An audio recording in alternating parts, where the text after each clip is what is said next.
Pemerintah kembali menegaskan komitmennya dalam memperkuat peran perempuan dalam sektor usaha mikro lewat peluncuran program langkah aksi kapasitas mikro untuk inklusi atau Laksmi. Program ini dibentuk sebagai penguatan kapasitas perempuan pelaku usaha mikro agar semakin berdaya saing, inklusif, dan berkelanjutan. Menteri Usaha Mikro Kecil dan Menengah Maman Abdurrahman mengatakan perempuan memainkan peran penting dalam kemajuan UMKM. Menurutnya saat ini 64,5% dari total UMKM di Indonesia dikelola oleh perempuan. Meski mendominasi, perempuan pelaku UMKM masih menghadapi beragam tantangan, mulai dari akses keuangan hingga keterbatasan mentor dan kapasitas manajerial.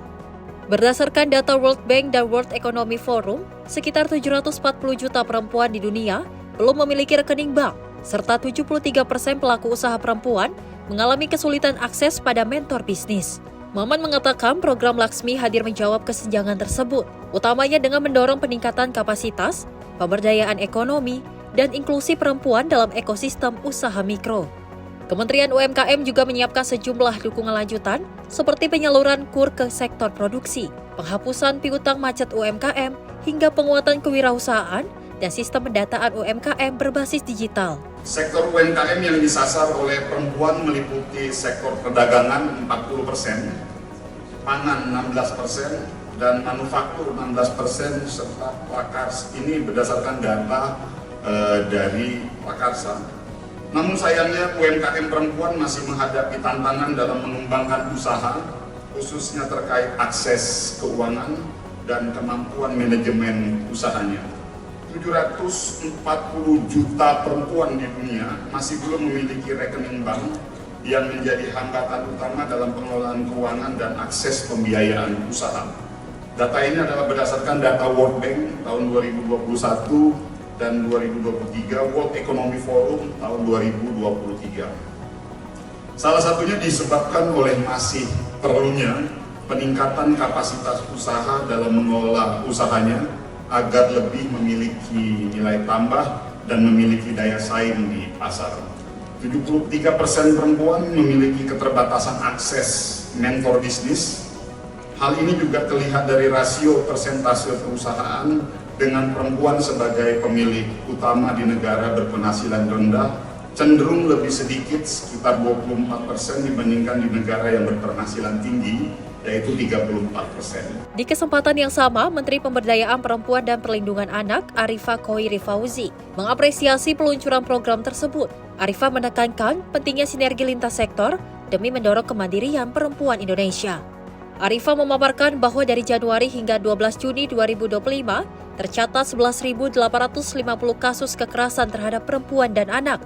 Mayoritas berupa kekerasan seksual dan banyak terjadi di ranah rumah tangga.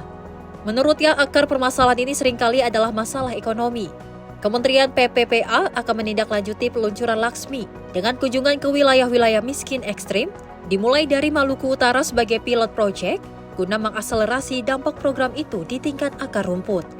Arifah juga menyebut pihaknya telah menetapkan program Ruang Bersama Indonesia, lanjutan dari konsep desa, kelurahan ramah anak dan perempuan, sebagai upaya menyelesaikan persoalan kekerasan di tingkat desa. Dari Januari sampai 12 Juni 2025 sudah terlaporkan, yang dilaporkan 11.850 kejadian kekerasan yang dialami oleh perempuan dan anak. Ini bukan angka yang sedikit selama 6 bulan, ini yang terlapor. Yang tidak terlapor mungkin lebih banyak lagi. Dari 11.850 ini, korban terbanyaknya adalah perempuan.